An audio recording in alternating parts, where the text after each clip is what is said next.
자, 안녕하십니까. 연금박사 이용주입니다. 오늘도 연금박사 라이브 시작하도록 하겠습니다. 매주월 저녁 9시 여러분과 함께하고 있는 연금박사 라이브. 오늘도 변함없이 그 시간이 돌아왔습니다.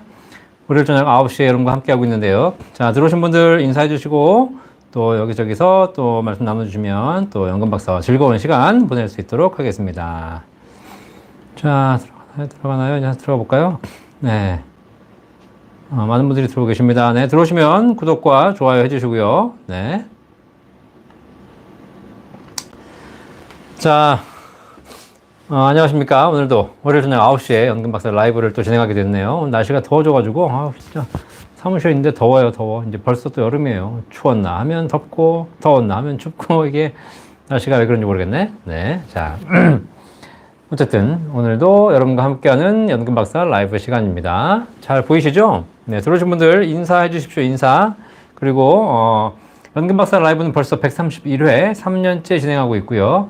여러분에게 매주 저녁 9시에 연금에 대한 모든 궁금증 해결해 드리고 있습니다. 연금에 대한 궁금증 뭐든지 있으시면 걱정하지 마시고 연금박사 라이브에 들어오셔서 질문하시면 되겠습니다. 이 방송 보시면서 1시간 동안 질문 다 답변해 드리고 있고 댓글에 적어주시면 빠짐없이 답변해드리고 있습니다. 하나도 빠짐없이. 제가 말이 좀 빠르죠? 그 수많은 질문들을 다 답변해드려야 되는 거니까. 자, 그래서 답변해드리고 있고요. 들어보신 분 아시겠지만 대부분의 질문에 속 시원하게 해결해드리고 있습니다. 어쨌든 연금박사가 그래도 우리나라에서 연금에 대해서 가장 많이 안다고 자부하는 사람이기 때문에 여러분에게 연금에 대한 모든 궁금증 해결해드리고 있습니다. 혹시 이 방송 보시면서 해결이 좀 안 된다라고 하신 분들 계시면 걱정하지 마시고 저희 연금박사 상담센터 1800-3624 여기 전화번호 보이시죠? 네, 여기로 전화 주시면 여러분이 저희 전문가들이 연금에 대한 모든 궁금증을 속 시원하게 해결해 드리도록 하겠습니다. 자, 많은 분들이 들어오고 계십니다. 지금 모하메드 살라님, 네. 안녕하세요. 지난 라이브만 돌려보다가 드디어 출첵합니다. 감사합니다. 이렇게 모하메드 살라 아마 아랍에서 오신 분이신 것 같습니다. 중동에서. 네. 자, 이하오님 반갑습니다. 박미양님도 반갑습니다. 몽당님 오셨네요. 반갑습니다. 포카칩님 반갑습니다. 네, 구독, 좋아요 감사합니다. 여러분 좋아요 누르고 시작하는 겁니다. 좋아요 누르고 그냥 멀뚱멀뚱 보고 계신 게 아니라 옆에 있는 좋아요 눌러주시는 겁니다. 아시겠죠? 멜로지퍼님 감사합니다. 국화님 감사합니다. 정바이섬님 반갑습니다. 전서연님 반갑습니다. 남박사님 오셨네요. 네, 좋아요 누르고 시청합니다. 감사합니다. 권혁권님 반갑습니다. 빗장님 오셨네요. 반갑습니다. 이승우님 반갑습니다. 네, 손감녀님 반갑습니다. 네, 제주라떼님도 반갑습니다. 네, 밑장님 오셨네, 밑장님. 밑장님 원래 그 일본에서 오시는 분인데, 그죠? 네. 네. 밑장님도 이렇게 오셔가지고 또 인사해주시니 감사합니다. 네. 계속 들어오십시오, 우리 밑장님. 도쿄에서 오신 분이신 것 같은데, 그죠? 네. 제주라떼님 반갑습니다. 큰 레모나님도 반갑습니다. 핫커피 한 잔. 좋습니다. 네. 핫커피 하고 싶네요. 네. 이해랑님 반갑습니다. 네.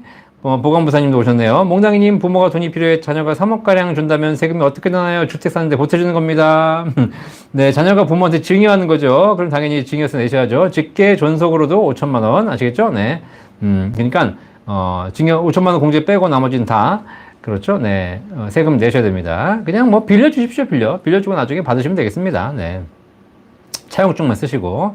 진종호님 반갑습니다. 오상부님 반갑습니다. 꿈틀이님 반갑습니다. 전창우님도 반갑습니다. 김현수님 반갑습니다. 준호우 연금님 반갑습니다. 네, 오상부님 제주에서 오셨네요. 네, 제주에서 이렇게 제주뿐만 아니라 전 세계에서 시청해 주시니까 감사합니다. 불량주부님 감사합니다. 좋아요 감사합니다. 네.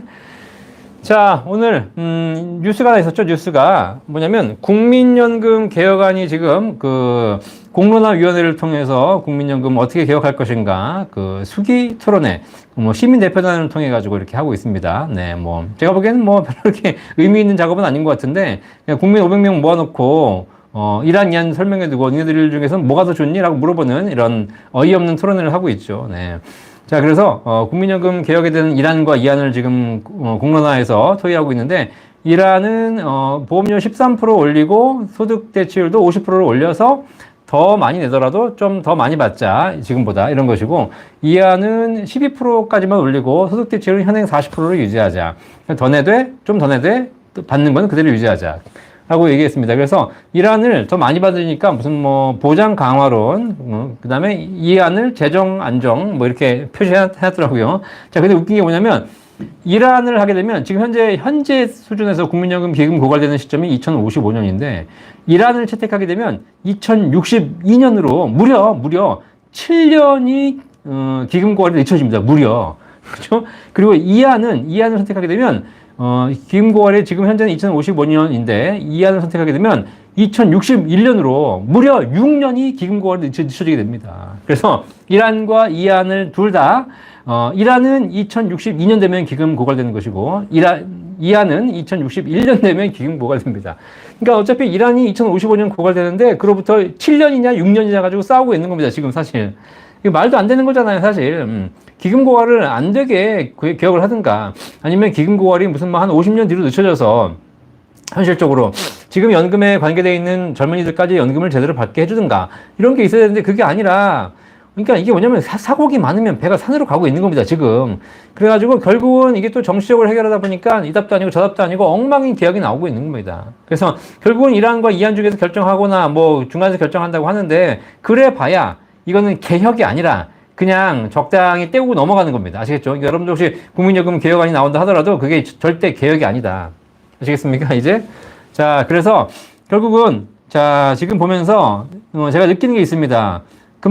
사실 이거를 우리 국민들 500명 모아놓고 그걸 선택해라라고 하고 있는 거. 또 1안, 2안 투표했는데 1안은 56%, 뭐 2안 43% 이렇게 해가지고 비등비등 한 거잖아요, 사실. 이거 가지고 1안이 조금 더 많다고 해가지고 1안 선택한다? 이것도 아닙니다, 사실. 뭐 1안이 80% 나온다. 아, 그럼 정말 1안이 좋은 거구나. 라고 하겠지만 그게 아니라 그냥 국민 모아놓고 투표했으니 당연히 비등비등 하죠. 그죠? 자, 그러니까 이런 게 답이 안 나오는 겁니다. 이게 왜냐면 정책을 결정하는 정부가 무능하기 때문에 이렇게 나오는 거예요. 그죠? 네. 확실하게 진짜 저는 사실 의료개혁을 이렇게 밀고 가고 있는데 연금개혁을 이렇게 밀고 가지, 연금개혁을. 응? 어차피 후세대를 위해서 가는 거니까. 그러니까 정말 해야 될 연금개혁은 안 밀고 가고 있고 진짜 필요 없는 의료개혁을 자꾸 밀어가지고 지금 엉망이 되고 있는 겁니다. 어쨌든 그렇게 국민연금 개혁안이 엉망이 되어가고 개혁이 아니라 그냥 이상한 지금 현재 그렇게 변해가는 걸 보면서 사실 저는 개인적으로 이거 우리가 이제 결국은 국가에서 내 노후를 책임져주는 것은 점점 더 힘들어가는구나. 그럼 어떻게 되냐? 결국은 개인 스스로 준비해야 됩니다. 개인 스스로. 어쩔 수 없습니다. 이게 뭐 제가 개인적으로는 빨리 국가가 제대로 개혁안을 내기를 바라지만 사실 그 국가가 개혁안을 제대로 못 내줄수록 연금 박사의 관심도, 연금 박사 구독자는 늘어날 수밖에 없습니다. 이걸 웃어야 되냐, 울어야 되냐 도대체. 어쨌든 이제 국가에서 해결을 못 해주는 경우 개인이 스스로 퇴직연금, 개인연금으로 해결해야 되는 것이고 그 퇴직연금, 개인연금, 주택연금으로 해결하려면 결국은 연금에 대해 제대로 알아야 될 것이고 제대로 알려면 어떻게 됩니까? 연금 박사를 구독해야 되는 것이고 연금 박사 라이브를 들어야 될 거 아닙니까? 참 감사합니다. 국가에 진짜. 네. 그래서 많은 국민들이 결국 개인 스스로 노후를 준비할 수밖에 없는 상황으로 몰아넣고 그로 인해서 연금 박사 구독자가 늘어나게 해주신 대한민국 정부에 진심으로 감사드립니다. 네. 아시겠죠? 참 안타깝습니다. 그렇죠? 네. 어쨌든 여러분 대한민국에 태어난 게 죄입니다. 대한민국에 태어나신 이상 여러분들은 여러분 스스로 노후 준비하셔야 됩니다. 누가 해주지 않습니다. 국가가 지켜주지 않습니다. 주변 사람이 해주지 않습니다. 자식이 도와주지 않습니다. 여러분 스스로 연금 준비하셔야 됩니다. 아시겠죠? 자, 그래서 연금 박사 잘 시청하시면서 연금에 대한 노하우를 확실하게 배우셔가지고 여러분이 가지고 계신 연금을 까먹지 말고 잘 유지하셔서 노후에 더 많은 연금을 준비하시기를 바라겠습니다. 자, 우리 멜로지포님, KBS 국민연금 4일간 토론하는 거 들으셨죠? 그렇죠? 다시 한번 연금의 소중성을 다시 한번 새겨 듣고 박사님 얘기한 내용과 다시 한번 공부하는 계기와 9세대, 신세대 서로 입장 차이 알게 되었습니다. 그렇죠? 네. 이렇게 세대 차이가 크기 때문에 국민연금이 개혁이 쉽지 않습니다. 그죠? 네. 그러다 보니까 지금 얼렁뚱땅 넘어가고 있는 거죠, 사실. 자, 장혜승님 반갑습니다. 김미희님. 안녕하세요. 4천만 원 추납하면 연금 30만 원 늘어나는데요. 추납해야 하나요? 자, 보십시오. 4천만 원을 추후 납부하시면 국민연금에 연금이 한 달에 30만 원 늘어납니다. 그럼 한 1년이면 360만 원 늘어나는 것이고 10년이면 3,600만 원 받게 됩니다. 아시겠죠? 약 11년 받으시면 원금 다 받게 되거든요. 뭐 그렇게 나쁘지 않습니다. 하십시오. 11년까지만 연금 받으시고 살아계시면 원금 받을 수 있고요. 그 다음부터는 수익을 받을 수 있는 거니까 제가 보기에는 그렇게 나쁜 구조라고 볼 수 있지는 않습니다. 하시기 바라겠습니다. 자, 조미라님 안녕하세요. 퇴근 중 운전하면서 잘 듣고 공부합니다. 그렇죠. 퇴근 중에 연금 박사 라이브 들어주셔서 감사합니다. 운전하시는데 자, 귀로만 들으시고 또 앞에 사고 나시면 안 되니까 아시겠죠? 네. 제 얼굴 보고 싶으시면 나중에 집에 가셔서 라이브 방송, 재방송 시청하시면 되겠습니다. 감사합니다. 자, 윤희님 반갑습니다. 태극기 우파님. 선생님, 저는 66년생인데 연금개혁 시 저도 포함될까요? 라고 하셨는데, 오늘 연금개혁안에 나온 내용 중에 연금 보험료를 올리는 안과 그 다음에 연금 납입하는 연령을 현행 60세까지 해서 64세까지 늦추는 것으로 나왔습니다. 66년생이시니까 국민연금이 64세부터 받으실 건데 아직 내고 계시는 거 아니겠습니까? 앞으로 이제 2년간 더 내셔야 되는데 이번에 만약에 개혁이 돼서 바로 통과가 된다면 우리 태극기 오빠님 같은 경우에도 60세가 되면 끝나는 것이 아니라 64세까지 의무납입이 됩니다. 그러면 4년을 63세까지죠. 3년을 더 내시고 64세부터 연금 받으시게 되겠습니다. 아시겠죠? 그리고 내는 보험료가 조금 더 올라갈 겁니다. 그러니까 포함될 것 같습니다. 하지만 연금 받는 시점이 조정되는 건 아닙니다. 66년생이시니까 64세부터 받으실 거고 올해 지금 이번에 연금 개혁안에 연금 받는 시점을 늦춘다라는 얘기는 없기 때문에 그런 부분에 대해서는 관계는 없지만 내는 돈을 조금 더 내시고 조금 더 오래 내셔야 됩니다. 아시겠죠? 자, 김순자님 오늘도 화이팅 하겠습니다. 감사합니다. 구독 많이 눌러주십시오. 구독, 좋아요, 좋아요. 자, 이승우님 이번 연금공론화위원회 발표 내용 중에 퇴직연금 중 일부를 떼어내 공적연금으로 전환한다는 내용이 있던데 처음 듣는 얘기라 어떤 건지 궁금합니다. 네, 이건 말도 안 되는 거고요. 퇴직연금을 일부를 국민연금으로 전환하겠다는 건데 퇴직연금 가입자들이 가만히 있겠습니까? 안 되죠. 네, 그런 건 아니고요. 사실 국민연금 개혁안 중에서 무슨 뭐 국민연금을 DC형처럼 확정 기여형으로 운영하자라는 얘기가 있었는데 그런 내용들이 지금 쏙 들어갔죠, 사실. 그래서 지금은 그냥 모수개혁, 보험료를 더 내고 그다음 받는 소득 대체율을 조금 더 조정하고 이런 것에만 집중하고 있다. 라고 하기 때문에 크게 뭐 신경 쓰지 않으셔도 될 것 같습니다. 뭐 그런 안이 있었겠지만 퇴직연금 재원을 국민연금으로 다시 전환하게 되면 큰일 나죠. 아시겠죠? 네. 자, CJR님 반갑습니다. 네. 이인호님 선생님 덕분에 연금 공부 고맙습니다. 연금 공부 잘하셔가지고 연금 부자 되시기를 바라겠습니다. 돈방님 반갑습니다. 자, 남이아님 박사님 지역 건보료 대상자입니다. 예금 통장에 1억 5천만 원 있는데 지역 건보료 책정에 반영되는지 궁금합니다. 자, 여러분 예금 통장에 1억 5천만 원 있는데 지역 건강보험료 나올까요? 안 나올까요? 자, 직장 가입자, 사업장 가입자는 건강보험료를 낼 때 소득만 봅니다. 소득만. 그죠? 네. 그런데 여러분이 지역 가입자가 되시면 세 개 보죠. 소득, 부동산, 주택, 그 다음에 자동차. 이 세 개 보죠. 자, 그런데 통장에 1억 5천만 원 있습니다. 이게 있으면 건강보험료 올라갈까요? 한 푼도 안 올라갑니다. 통장에 100억 있건, 통장에 1000억 있건, 건강보험료 한 푼도 안 올라갑니다. 아시겠죠? 자, 그런데 그러면 어떻게 올라가냐? 통장에 1억이 있고 2억이 있으면 거기서 뭐가 발생하죠? 이자 소득이 발생하죠. 이자 소득. 그 이자 소득도 소득이기 때문에 그 소득에 대해서 건강보험료가 부과된다는 사실입니다. 아시겠죠? 자, 그래서 뭐 일정한 수준까지는 건강보험료가 부과되지 않는 경우도 있는데 기본적으로 이자 소득은 다 부과되기 때문에 그렇게 참고하시면 되겠습니다. 어쨌든 현금이 많이 있다고 건강보험료가 부과되는 것이 아니라 거기서 소득이 발생하면 부과되는 것이다. 자, 청학도님 오셨습니다. 반갑습니다. 네, 박혜선님 반갑습니다. 네, 레지나님 선생님 열심히 노력해서 나름 증식해 놓은 재산도 지진이나 전쟁 후에 만약 생존한다면 어디서 보상받나요? 요즘 전쟁이 나니까 뉴스 보면 무서워요 라고 하시는데 그렇겠죠. 지금 우크라이나, 러시아 뭐 이렇게 전쟁하는 나라를 보면 내가 평생 모은 재산 없어지는 거 아닐까 고민하고 계신데 사실 그렇습니다. 우리가 뭐 전쟁을 하고 있다고 하지만 사실 뭐 제 우크라이나 얘기 들어보면 연금은 다 지급이 된다고 하거든요.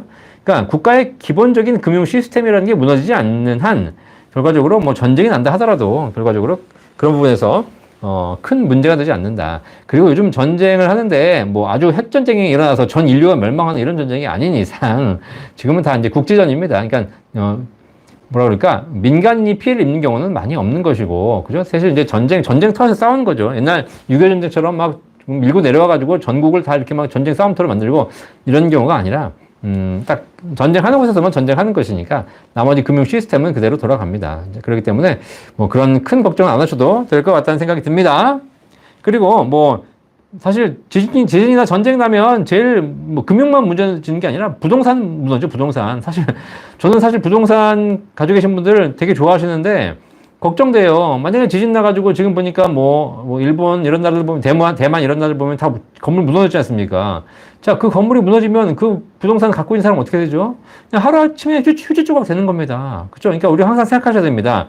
부동산도 영원할 것처럼 보이지만 결국 부동산도 한낱 인간이 만들어 놓은 작은 구조물에 불과하다는 것. 그죠? 이게 자연이 화가 나서 재앙을 주게 되면 그냥 무너지는 겁니다. 무너지면 아무 의미 없습니다. 무슨 45층, 50층, 100층짜리 건물이 있으면 뭐 하겠습니까? 내가 저기 롯데타워 꼭대기에 뭐 수십억짜리 집에 살면 뭐 하겠습니까? 무너지면 끝인데. 아시겠죠? 네. 자, 그래서 그런 부분에 있습니다. 자, 그래서 여러분들, 그런 상황이 오면 어쩔 수 없는 것이고, 그런 상황이 오지 않길 기대하면서 내 개인적으로 노후 준비를 잘 하셔야죠. 자, 입맛 변태님, 제가 돌려가기 조금 하죠. 네, 돌려가기. 네, 직접 깔까요? 네. 어쨌든, 네, 좀 정부가 제대로 해주시길 바라겠습니다. 포카심님, 월요일 기다려지죠? 연금 박사님의 강의 들으러 감사합니다. 박사님, 또 인사하셨군요. 네. 김우치양님, 감사합니다. 네, 하셨고요. 자, 돈방님도, 하셨네. 네. 자, 윤희님. 98년 가입한 연금보험입니다. 중간 사망 시 10년 기본보장이라 손해라. 연금 지급 전에 해지하여 일시불 연금 신규 가입은 괜찮을지 여쭙니다. 80세 생존 축하금 2,000 있습니다. 98년에 가입한 연금이라면 확정연금, 확정이율 연금일 가능성이 높습니다. 그죠? 네. 이게 이제 사실 90년대에 가입한 연금의 가장 큰 특징은 높은 이자율을 보장한다는 것이기 때문에 굉장히 높은 금액을 받을 수 있다는 거죠. 하지만 혹시 일찍 사망하신다면 지금처럼 10년 보증만 가능한 경우가 있습니다. 그러니까 내가 10년 이내에 돌아가시게 되면 10년까지만 보증하는 것이고, 그죠? 그런 문제가 있기 때문에 최근에는 20년 보증기간, 30년 보증기간이 나오고 있는데, 일반 연금이 평생 지급은 하지만 일찍 돌아가시면 10년밖에 보장받지 못하는 그런 단점이 있습니다. 그럼에도 불구하고 98년에 가입하신 연금보험은 10년만 받으셔도 원금보다 훨씬 더 많이 받으시는 거니까 이런 거 해지하시면 안 됩니다. 아시겠죠? 이거 해지하셔가지고 딴 거 가입하시는 순간 보험회사는 좋아할 겁니다. 아시겠죠? 그러니까 그러지 마시고 98년도 가입하신 연금은 최대한 그대로 유지하셔서 연금으로 받으시기를 바라겠습니다. 80세 생존하셔가지고 축하금 인처도 받으시고요. 아시겠죠? 그러니까 연금 우리 그런 게 있어요. 연금 가입하라 그러면 나 일찍 죽을 것 같다라고 얘기하셔서 연금은 굳이 필요할 필요가 있냐. 내가 일찍 죽을 것 같은데 이런 얘기 하십니다. 그래서 제가 그러면 사망보험 가입하세요. 그러면 내가 뭐 일찍 죽냐. 오래 살 것 같은데 무슨 사망보험이냐. 이렇게 얘기하십니다. 아시겠죠? 참 웃기죠? 사람들은 정반대만 생각한다는 거죠. 청개구리 같아요. 청개구리. 자, 어쨌든 여러분들이 일찍 돌아가실지 오래 사실지는 알 수 없죠. 하지만 통계적인 확률상 10명 중에 이제 일찍 돌아가시는 분, 기대여명 이내로 돌아가시는 분들은 이제 한두 명, 두세 명밖에 안 되고요. 10명 중에 7, 8명 이상은 전부 다 평균 수명 이상 사실 겁니다. 아시겠죠? 자, 그러면 여러분들은 80% 확률과 20% 확률 중 어떤 것에 더 투자하시겠습니까? 자, 그렇다면 우리는 답은 명확합니다. 죽을 거에 대한 준비도 사실 안 할 필요는 없겠죠. 하긴 하셔야 되겠죠. 하지만 여러분이 준비하시는 것의 대부분은 오래 살 것에 대한 준비하셔야죠. 그죠? 그래서 연금 준비하시고, 할 일 준비하시고, 그리고 장기 생존에 대해서 내가 여러 가지 또 준비를 하셔야 될 거 아니겠습니까? 그죠? 자, 그래서 꼭 제대로 준비하시기 바라겠습니다. 연금 박사가 맨날 하는 얘기 있지 않습니까? 노후 준비, 평생 할 일과 평생 소득을 준비하는 것이다. 당신 노후에 평생 할 일과 평생 소득이 준비되어 있습니까? 이 질문에 네라고 답할 수 있으면 여러분 노후는 잘 준비되고 있는 것입니다. 당신은 평생 할 일과 평생 소득이 준비되어 있습니까? 그런데 반대로 노후에 할 일은 없이 노후에 목돈 까먹으면서 노후를 보내고 있다? 자, 이거는 180도 잘못 준비되고 있는 것이다. 노후야말로 일이 필요하고 노후야말로 소득이 필요하다. 아시겠죠? 꼭 기억하시기 바라겠습니다. 장정림님, 추납은 연금 개시 전까지 한 번만 허용되나요? 아니면 나중에 또 해도 되나요? 라고 하셨는데, 네, 추납은 한 번만 허용되니까 한 번 하실 때 제대로 하시면 되겠습니다. 아시겠죠? 연금 개시 전까지 가능합니다. 자, 한 번 하실 때 이제 금액을 정하시고 딱 하시는 거죠. 네. 옆집 남자님, 박사님 감사합니다. 오랜만에 왔습니다. 네, 정영화님, KBS에서 연금개혁 방송하던데요. 라고 하셨는데, 정년 연장 이야기는 언급되지 않던데요. 그렇죠. 정년은 연장되지 않습니다. 국민연금보험료 납부하는 기간만 연장되는 것이죠. 그러니까 언제 60세 이후에도 회사는 다니지 않아도 국민연금 보험료를 내야 될 상황이 생길 수도 있습니다. 만약에 이번에 개혁안 나온 대로 통과가 된다면 여러분들은 60세에 회사를 그만두시겠지만 65세 직전까지 국민연금 보험료를 5년간 더 납부하셔야 됩니다. 아시겠죠? 이게 그래서 정년도 같이 연장해야 되는데 정년 연장과 같이 갈지 안 갈지는 아직은 알 수 없는 것이지만 현재는 국민연금 보험료 내는 기간을 늦추자라는 아이디어가 이번에 개혁안에 포함되어 있다라고 보시면 되겠습니다. 자, 모하메드 살라님, 어머니 종신연금 수령할 때 상속세 부과되나요? 아버지, 어머니 기초 노령연금 합계 100만 원 수령하시고 매달 어머니 계좌로 50만 원씩 생활비 드리고 있습니다. 종신보험 연금으로 수령하면 어떠냐기에 제가 생활비 더 드리겠다고 말렸습니다. 네, 어머니가 종신연금 수령하시는 거, 만약에 어머니가 돌아가셔가지고 사망보험금이 나온다거나 혹은 어머니가 남기시고 간 일부 연금이 남아있다거나 했을 때 이런 모든 자산은 전부 상속재산에 포함됩니다. 그렇기 때문에 상속세 대상이 되는 것이죠. 물론 상속세가 나올지 안 나올지는 총 상속자산이 얼마인지 보셔야 됩니다. 기본적으로 5억까지는 그냥 공제해드리고 있고 배우자가 있는 경우에는 최대 10억까지는 그냥 공제해드리기 때문에 그 이상 금액이 넘어가시게 되면 상속세가 발생할 수 있죠. 자, 그렇기 때문에 어머니가 돌아가셨을 때 남기고 간 자산은 모두 다 상속세 과세 대상이다 라고 보시면 되겠습니다. 아시겠죠? 네. 자, 그래서 지금 어머니 계좌로 50만 원씩 생활비 드리고 있는데요. 네, 어머니가 어쨌든 그걸 사망보험금으로 물려주실 텐데 물려주면 그게 금액이 얼마냐에 따라서 상속세는 달라지게 된다라고 보시면 되겠습니다. 자, 그래서 이거는 상속세 부과 대상이지만 상속세가 나올지 안 나올지는 총 금액을 보고 판단해야 된다라고 보시면 되겠습니다. 자, 다인어님 개혁 전에 추납해야 하지 않을까요? 라고 하셨는데, 네. 자, 이런 얘기 많이 물어보셨는데 국민연금 개혁 전에 추후납부 하시면 된다라고 하시겠지만 추후납부를 이런 얘기를 하시는 분들은 대부분 다 지금 하는 게 좀 적게 하는 것이 아니냐. 왜냐면 나중에 보험료가 올라가면 보험료 곱하기 과거의 안전기간을 내야 되기 때문에 더 많은 금액을 추후납부해야 되는 것이 아니냐라고 하셨는데 국민연금 추후납부 적게 하는 것이 좋은 것만은 아닙니다. 국민연금이 내가 좀 전에 말씀하신 분도 계시겠지만 국민연금이 유리한 구조가 많거든요. 그러면 좀이라도 더 내서 더 많이 받으시는 게 좋죠. 그러면 지금 최저로 추납하시는 것보다 오히려 좀 더 내시는 것도 좋습니다. 근데 국민연금이 개혁이 돼가지고 보험료가 올라가게 되면 올라가는 만큼 추납을 더 할 수 있거든요. 그러니까 오히려 더 유리해지는 경우도 있습니다. 그러니까는 추납을 꼭 개혁 전에 하셔야 된다. 이건 아니라고 말씀드리겠습니다. 또 하나. 그리고 나중에 여러분들이 혹시 60세가 넘어가셔가지고 임의 계속 가입을 하시게 되면 보험료를 정할 수 있습니다. 보험료를 내가. 자, 그러면 그때 가서 보험료를 낮춰가지고 추납을 할 수도 있고, 그때 가서 내가 보험료를 높여서 추납을 할 수 있습니다. 내가 보험료를 정할 수 있기 때문에 이번에 국민연금 개혁안에서 보험료가 오르든 떨어지든 관계없이 내가 정할 수 있는 기간이 있기 때문에 사실 굳이 미리 추납을 할 필요는 없다는 생각이 듭니다. 왜냐하면 항상 말씀드리지만 국민연금 추납은 지금 하시는 것이 조금 더 유리한데 하나 더 있습니다. 만약에 소득 대체율이 지금 국민연금 개혁이 돼가지고 50%로 올라간다. 지금 소득 대체율이 42%거든요. 이걸 50%를 올린다라고 하게 되면 지금 하면 40%밖에 연금이 안 나오는데 개혁된 다음날 하면 50%가 나온다는 사실이에요. 아시겠죠? 만약에 그렇게 된다면 지금 절대로 하시면 안 됩니다. 자, 그래서 지금 국민연금 개혁안이 보험료가 올라가든 소득 대체율이 올라가든 관계없이 굳이 지금 하는 거 제가 보기에 바람직하지 않다. 그냥 미루십시오. 지금 할 필요 없습니다. 지금 했다가 만약에 일찍 돌아가시게 되면 날리게 됩니다. 여러 가지 리스크가 있기 때문에 차라리 그 돈 가지고 더 좋은 상품을 하셔가지고 수익을 내시고 국민연금 추후납부는 지금 말고 나중에 60세 넘어서 하셔도 된다. 아시겠죠? 자, 그래서 이런 건 정확하게 판단하기 쉽지는 않으나 그래도 전반적인 가정으로 봤을 때 지금 하는 것이 좋지 않다라고 말씀드리도록 하겠습니다.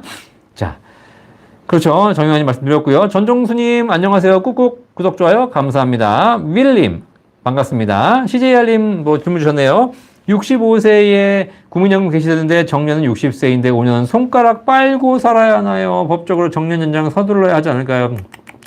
그렇죠. 네. 법적으로 정년 연장 서둘러야 되겠죠. 이렇게 국민연금 보험료 납부 기간이 늘어나게 되면 아무래도 정년 연장에 대한 그런 논의가 더 활발해질 거라고 생각합니다. 여러분이 이런 의견을 계속 또 주셔야지 또 국가가 또 정책적으로 잘 반영하지 않을까 생각합니다. 자, 정년 연장 사실 65세까지 연장하는 건 좋긴 한데 사실 이것도 되게 우리가 불행한 겁니다. 불행한 거. 어떻게 보면 우리나라는 늦게까지 일할까만 고민하시는 거죠. 어떻게 하면 빨리 은퇴해서 쉴까를 고민하는 것이 아니라 계속 그냥 어떻든 이 회사에서 좋든 싫든 계속 65세까지 내가 월급 받으면서 일하기를 원하시는 참 이 불행한 사회에 살고 있는 겁니다. 우리가 노후 준비가 잘 되어 있다면 빨리 은퇴해가지고 내 노후를 즐겁게 보내야 될 것인데 그것이 아니라 지금 어쨌든 노후 준비가 덜 돼가지고 65세, 70세까지 계속 일해야만 먹고 살 수 있는 이런 사회를 우리가 원하고 있고 이런 걸 우리가 요청한다는 것 자체가 불행한 거 아닙니까? 그렇죠? 사실 정상적이라면 그냥 우리가 일찍 퇴직하게 해주세요.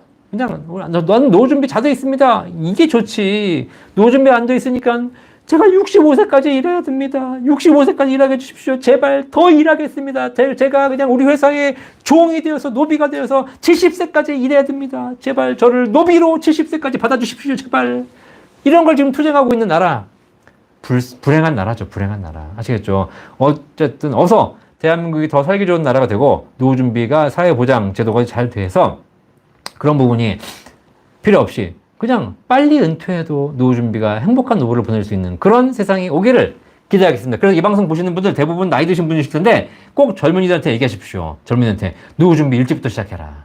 20대, 30대부터 시작해서 노후 준비 일찍 해가지고 그래야 네가 빨리 은퇴한다. 그래야 네 남은 인생 절반을 네가 원하는 삶을 살면서 행복하게 살 수 있다. 이걸 자식한테 반드시 얘기해 주셔야 됩니다. 그렇지 않고 이 엄마 아빠 뜻이 그냥 젊을 때 애 키우느라 집 마련하느라 뭐 애 학원 보내느라 이렇게 정신없이 그냥 다 인생을 보내놨더니 이제 50, 60이고 지금 와서 노후 준비 하나도 안 됐고 국민연금도 엉망이라고 하고 이렇게 이거 가지고 살려니까 힘들고 그러니까 어쩔 수 없이 내가 60부터 70대까지 계속 죽어라 이래야 되고 그죠?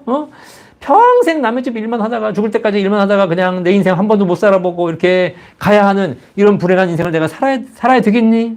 너희들은 그렇게 살지 마라. 너희들은 젊을 때부터 그냥 흥청망청 쓰지 말고 노후 준비 잘해서 빨리 은퇴해서 노후에 50세에 퇴직해가지고 은퇴해서 네 인생 반백년 50년은 네가 하고 싶은 거 하면서 즐겁게 살아라.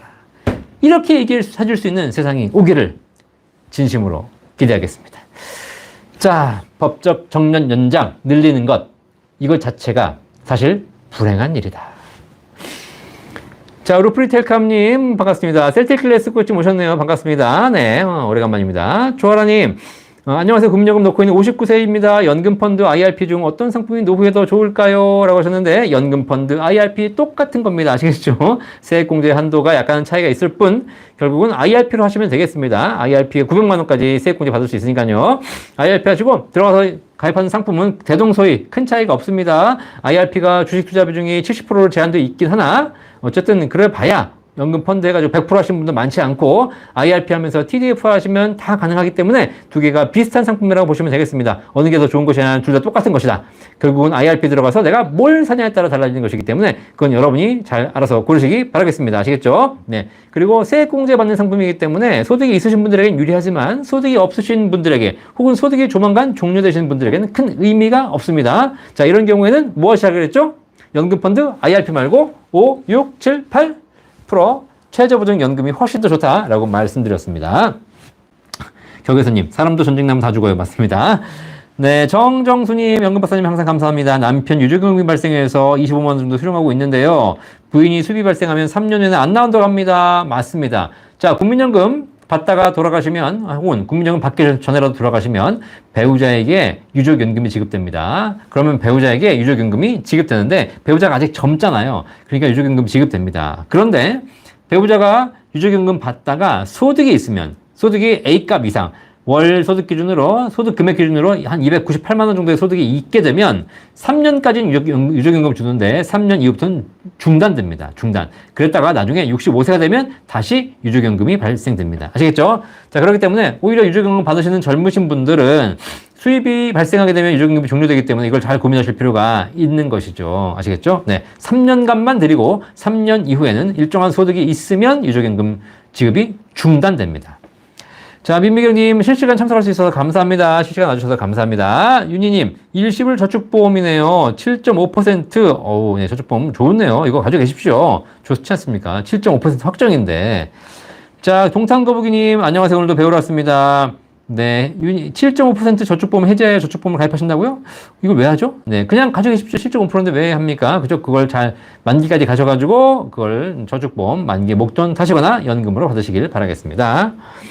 자, 정윤주님, 안녕하세요. 국민연금 앱에 개인연금 가입한 것 언제 앱이 표시되나요?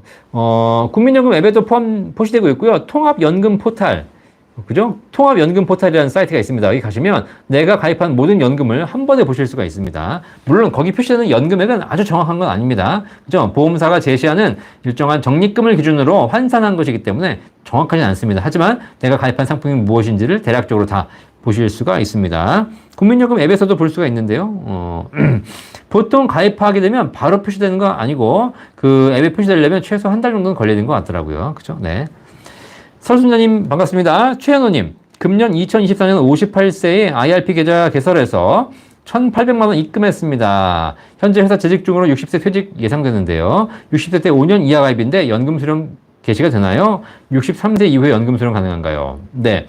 IRP 계좌 개설하셔가지고 만약에 거기 입금하셨다면 5년 이후에 연금을 받을 수 있습니다. 아시겠죠? 55세 이상이셔야 되고 가입한 지 5년 지나셔야 되는데 55세 넘으셨지 않습니까? 그러면 58세 가입하셨으니까 63세까지 5년을 불입하시거나 5년이 지난 이후에야 연금으로 수령 가능합니다. 아시겠죠? 자, 그래서 너무 일찍 하셔봐야 불입한 돈이 없지 않습니까? 큰 의미는 없습니다. 자, 신님.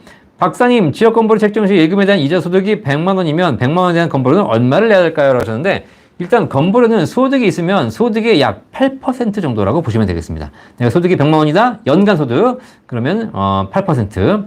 그러니까 월 소득이 월 100만 원이면 100의 8%니까 8만 원이겠죠. 그렇죠? 월 1000만 원이면 80만 원. 이렇게 대략적으로 소득 대비 비율은 약간 구간별로 차이는 있는데 대략적으로 월 8% 정도라고 보시면 되겠습니다. 자, 딸기님, 조기수령은 어떻게 되나요? 네, 조기수령. 이렇게 질문 주시면 안 됩니다. 제가 자초지종을 얘기해 주셔야죠. 조기수령, 국민연금 조기수령은 큰 차이 없습니다. 그대로 하시면 되겠습니다. 연금 받는 연령보다 5년 앞당겨 받을 수 있는 것이죠. 자, 핫커피 한자님, 저는 69년생이고 현재 직장 생활을 하고 있습니다. 전업주부로 지냈던 연수가 있어서 10년 추가 납입을 할 수 있다고 해요. 지금 하면 2천만 원 추가 납입해야 하고 직장을 다니지 않을 때 1천만 원 납입이 가능하다고 해서요. 직장은 62세까지 하려고 생각 중인데 추가 납입 언제 하는 것이 나을까요? 65세 이전에만 추가 납입하면 되는 건지 궁금합니다. 그렇죠. 69년생이시니까 국민연금 개시 연령은 65세십니다. 그럼 65세 직전에 추가 납부하시면 되겠습니다. 그리고 지금 하면 2천만 원이고 직장은 다니지 않을 때 하더라도 내가 이미 계속 가입자로 하시기 때문에 직장 다니시다가 넘어가는 것이니까 나중에 추가 납부하실 때 지금 하던 만큼 낼 수 있습니다. 아시겠죠? 자, 그러니까 걱정하지 않으셔도 되겠습니다. 특히 62세까지 다니신다면 62세 직장 다닐 때도 그 월급 대비해서 내시면 되기 때문에 지금 내 추후 납부할 수 있는 금액은 추가 납입이 아니고 추후 납부할 수 있는 금액은 지금이나 62세나 64세나 큰 차이 없을 거라 보여집니다. 아시겠죠? 자, 그러니까 걱정하지 않으시면 되겠습니다. 본 광고는 생명보험 광고 심의 기준을 준수하였으며 유효기간은 심의일로부터 1년입니다. 자, 이런 부분에서 궁금한 점 있으시면 언제든지 저희 연금박사 상담센터 1800-3624로 전화 주시면 저희 전문가들이 정확하게 알려드리도록 하겠습니다. 이게 왜냐면 여러분들 지금 질문을 이렇게 댓글로 주시지만 실제로 정확하게 몇 가지를 더 확인해봐야 알 수 있는 답변들이 있습니다. 이런 거 제가 연금박사 라이브 시간에는 개략적인 답변을 드리는 것이고 더 정확한 답변 원하시면 1800-3624 연금박사 상담센터로 전화 주시면 되겠습니다. 자, 마르티네스님, 혹시 개혁되더라도 조기수령은 가능한지요? 당연하죠. 조기수령 제도가 없어지는 거 아니니까요. 자, 꿈토리님, 국민연금 추납은 납부 가능한 금액과 기간 제한이 있나요? 그럼요. 납부 가능한 금액은 내가 이번 달 내는 보험료입니다. 기간 제한은 과거에 내가 안 낸 기간이죠. 이게 국민연금을 추후 납부하는 거지 않습니까? 과거에 안 낸 기간이 있어야 이걸 추후 납부하는 것이고 지금 내가 추가로 납부할 수는 없습니다. 과거에 안 낸 기간에다가 이번 달 내는 보험료 곱하기 해가지고 추후 납부하시면 되겠는데 2020년 이전까지는 과거에 안 낸 기간이 얼마든 다 추후 납부 받아줬는데 2021년도에 법이 개정돼가지고 과거에 안 낸 기간이 얼마이더라도 최대 119개월까지만 가능합니다. 10년 미만이죠. 그래서 119개월, 최대 119개월 곱하기 이번 달 보험료. 이게 내가 추후 납부를 할 수 있는 금액의 최대치다라고 보시면 되겠습니다. 자, S방님. 현재 직장에 다니고 있고 구개인연금 저축을 곧 받게 되는데 연금 개시일 전에 연금 지급 형태와 연금 송부 계좌를 등록하라고 하는데요. 종신연금으로 받으려고 하는데 보증 지급 횟수, 그 다음에 계좌 결정 시 유의사항이나 장단점 알고 싶습니다. 자, 구개인연금저축 가지고 계시는데 지금 모시보사니까 받게 되시는 거 아니겠습니까? 구개인연금저축은 연금 탈 때 비과세, 세금 없이 받을 수 있고요. 5년만 나눠 받으시면 되겠습니다. 자, 구개인연금저축이 어디 회사 상품인지 모르겠는데요. 만약에 이게 종신연금으로 받을 수 있는 상품이라면 55세부터 종신연금으로 평생 받으시면 되겠습니다. 아시겠죠? 자, 그러면 내년 대비 훨씬 더 많은 금액을 받으실 겁니다. 그런데 보증기간이 있습니다. 이 보증기간이라는 게 뭐냐면 종신연금. 평생을 드리는데 혹시라도 일찍 돌아가시게 되면 일정한 기간은 보증해 줄게 라는 겁니다. 내가 10년 보증을 선택하시게 되면 내가 만약에 연금을 받다가 7년 만에 죽었어요. 그래도 나머지 3년치는 죽겠다는 겁니다. 내가 20년 보증을 선택했다. 그러면 15년 받고 죽어도 5년치는 상속인에게 주겠다. 이게 보증입니다. 근데 그 보증기간이 넘어가서 사망하시게 되면 끝나는 거죠. 그렇죠? 자, 그런데 보증기간이 그러니까 길수록 좋겠죠. 하지만 연금 보험사가 바보가 아니지 않습니까? 보증기간이 길면 길수록 한 번 받는 연금액은 작아집니다. 왜냐하면 보증을 많이 해줘야 되는 거니까 연금액이 줄어들 수밖에 없죠. 보증기간이 짧으면 연금액은 높아지고 보증기간이 길어지면 연금액은 낮아집니다. 자, 그러면 어떤 게 좋으냐? 실제로 10년 보증과 20년 보증을 살펴보시면 연금액이 큰 차이가 나지 않는 경우가 많습니다. 이런 경우에 보증기간은 20년 설정하시는 것이 가장 좋습니다. 아시겠죠? 너무 길게 설정하는 것도 안 좋습니다. 연금액이 낮아지니까. 자, 그래서 보증기간은 대략 20년 설정하시고요. 그 다음에 계좌 결정 시 유의사항 이런 것들은 크게 없고, 연금저축이 사실상 뭐 수익률이 그 당시에 굉장히 높았던 연금이라면 반드시 평생연금으로 받으시기를 바라겠습니다. 아시겠죠? 자, 그리고 이제 보험사에 가입하셨으니까, 생명보험사에 가입하셨으니까 종신연금으로 받으실 거고요. 이게 뭐 손해보험사라든가 은행 연금 신탁 이렇게 가입하셨으면 종신연금은 불가능합니다. 그렇죠? 자, 그래서 그거 한번 체크해 보시기를 바라겠습니다. 자, 김경웅님 반갑습니다. 안단태님 오셨네요. 목이 맵니다, 목이 매. 자, 네, 이렇게 말을 많이 하다 보니까. 자, 21대 국회 합의안 도출 못하면 언제쯤 시행될까요? 만 57세입니다. 이번에 한다 그랬으니까 하겠죠, 이번 달 5월 달에. 도출 못하면 다시 끝나는 거죠. 근데 그럼 한 2, 3년 뒤가 되겠죠. 국민연금 그러면 점점 더 뭐 어려워지는데, 사실 뭐, 이번에 도출 못해도 됩니다. 이게 개혁안이 아니기 때문에, 이게 무슨 개혁안입니까? 지금 고갈 시점을 5년, 6년 늦추는 게 뭐가 개혁안입니까? 차라리 이런 안은, 안 하는만 못하다. 다시 제대로 하기를 바라겠습니다. 자, 김현정님, 안녕하세요, 박사님. 저는 자녀가 없는데, 만약 부부가 한 날 사망하게 되면 남은 개인연금은 어떻게 되나요? 자, 개인자산이십니다. 개인자산. 그러니까 이게 개인연금뿐만 아니라 내가 개인자산, 뭐 자녀가 없으시기 때문에 한 날 사망하시게 되면 이게 이제 부동산도 있을 것이고 연금도 있을 것이고 현금도 있을 거 아닙니까? 그 모든 자산이 상속됩니다. 상속의 1순위는 배우자. 근데 배우자가 없죠. 그러면 2순위는 자녀. 그죠? 네. 자, 1순위가 자녀죠, 자녀. 그죠? 네. 배우자는 최우선순위니까. 여하튼 배우자 없고 자녀도 없고 그럼 부모님한테 가게 됩니다. 부모님도 없다. 그러면 이제 사돈의 팔촌, 사촌 이내 반계 혈족이라고 해서 나의 뭐 조카라든가 뭐 아니면 형제 자매 이렇게 하게 됩니다. 그렇죠? 자녀, 그다음에 부모, 그다음에 형제 자매, 그다음에 사촌 이내 반계 혈족. 이게 상속 순위입니다. 자, 이렇게 해서 선순위에 있으신 분들에게 가게 됩니다. 아시겠죠? 이거는 뭐 내가 지정하지 않았으면 법정 상속 순위이기 때문에 법에서 정한 대로 가시게 되겠습니다. 그런데 이거 되게 주의하실 게 뭐냐면 부부가 한 날 사망했다 하더라도 되게 재밌는 사례가 있었잖아요. 그죠? 한 날 사망했다 하더라도 누가 먼저 죽었냐에 따라 다릅니다. 아시겠죠? 예를 들면 이런 게 있었습니다. 이제 비행기가 떨어져가지고 죽었는데, 남편이 앞에 타고 부인이 뒤에 탔어요. 자, 그러면 어떻게 되냐면 떨어지면서 남편이 먼저 죽고 그 다음에 부인이 죽습니다. 자, 그러면 이게 어떻게 되냐면 남편이 죽는 순간에 부인은 살아있었잖아요. 그죠? 그러니까 남편 자산이 죽는 순간에 부인에게 상속됩니다. 그죠? 그 다음에 부인이 죽었어요. 그럼 부인의 상속자에게 가게 됩니다. 웃기죠? 네. 이런 사례가 있었습니다. 반대로 뒤집어져서 부인이 먼저 죽었다 그러면 부인 자산이 남편에게 상속됩니다. 그 다음에 남편이 죽었잖아요. 그 자산은 남편에게 상속되게 됩니다. 그럼 어떤 차이가 있냐? 먼저 죽은 사람 부모는 못 가져가는 거예요. 왜? 늦게 죽은 사람 부모가 가져가게 되는 거죠. 네, 이런 문제가 발생합니다. 네.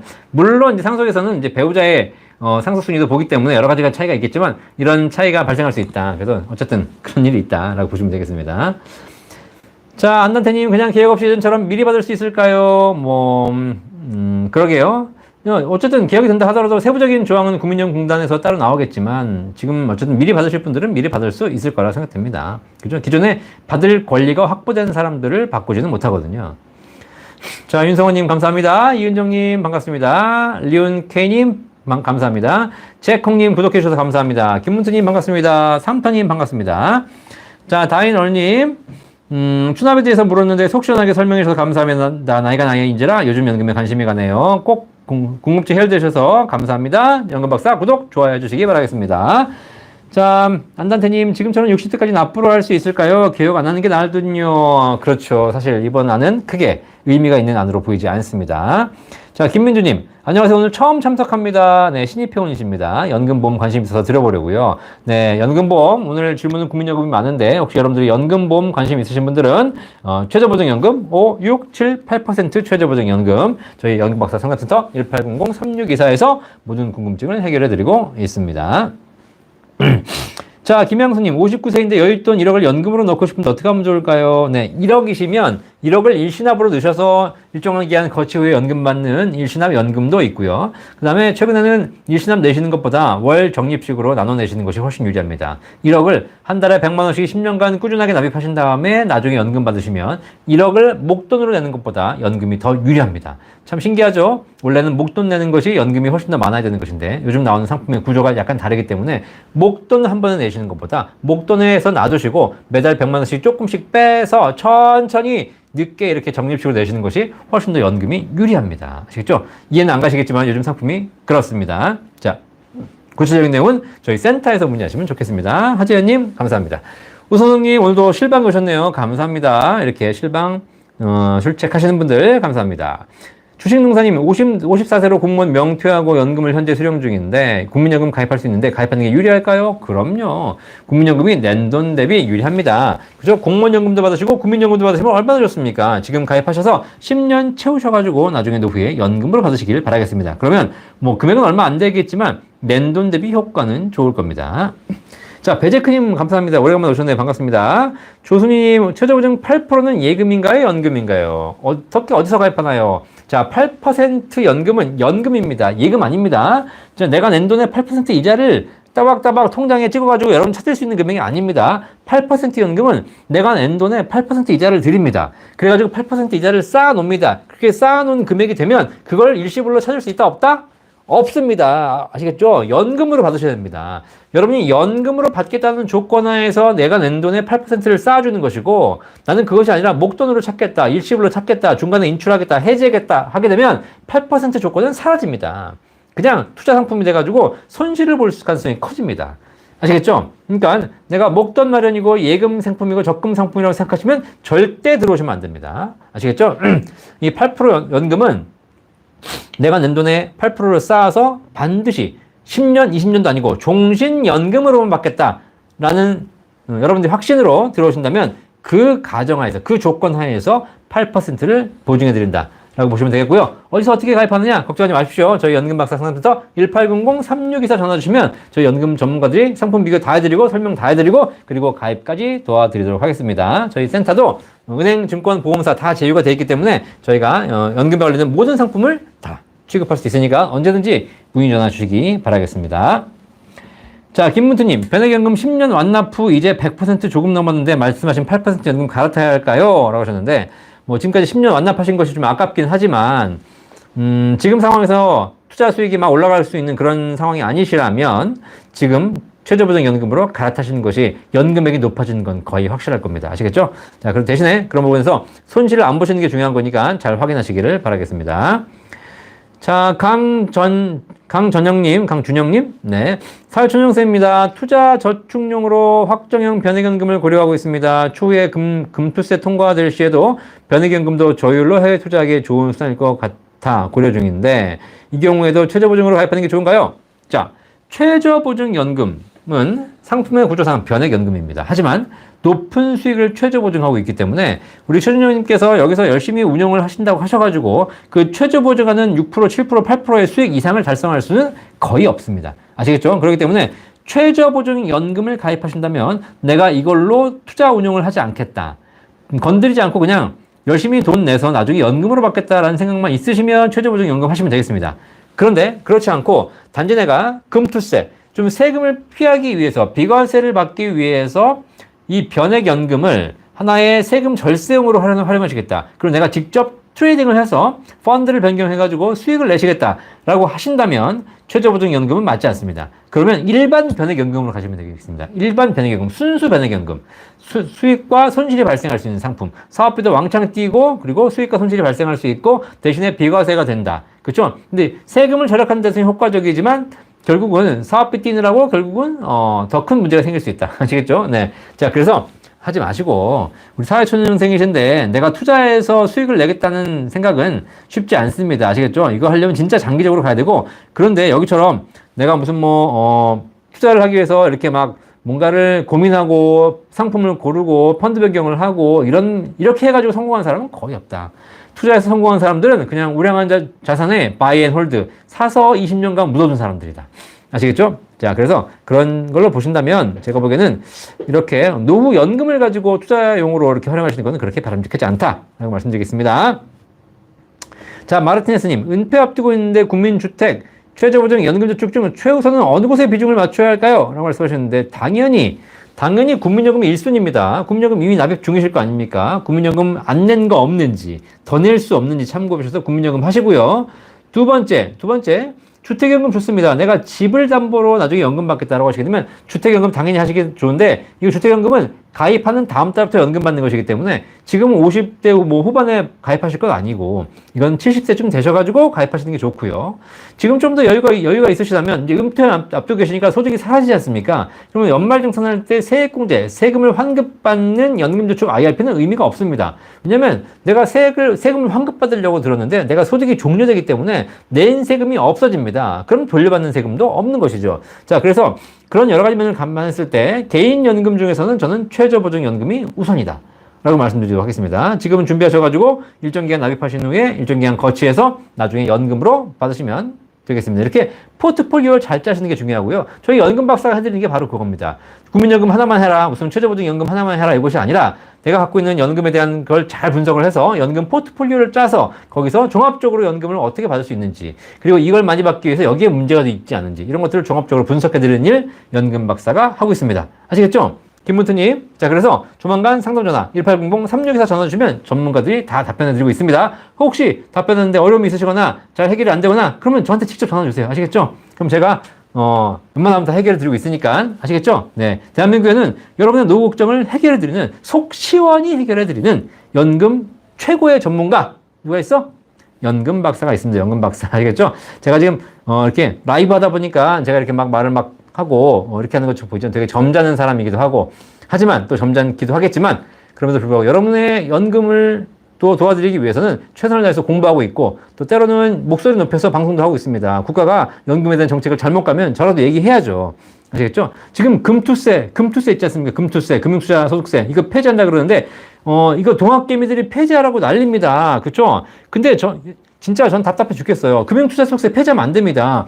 금융투자소득세 엄청 강화해야 됩니다. 그쵸? 금융투자소득세가 뭡니까? 주식 사고 팔고 하는 사람들한테 세금 매기겠다는 거 아닙니까? 세금 매겨야죠. 아니, 오늘 사서 내일 파는 사람한테 세금 좀 매겨야 돼. 그래야 안 팔지. 아시겠죠? 잘 보세요. 부동산. 양도소득세를 엄청 매겼더니, 부동산 가격이 폭등하지 않습니까? 아시겠죠? 이게 잘 아셔야 돼요. 여러분들. 우리나라는 투자에다가 세금을 매기는 것이 당장은 불리해 보이겠지만 결국은 투자의 소득에 세금을 매기는 순간 사람들이 세금을 안 내려고 안 팔아요. 그러면 결국은 안 팔게 되면 매물이 안 나와. 사고는 싶은데 매물이 안 나와. 살려는 사람 많은데 팔려는 사람 없어. 그럼 어떻게 돼? 수요 공급 원칙에 의해서 가격은 폭등하게 돼 있어요. 그게 부동산 아닙니까? 그렇죠?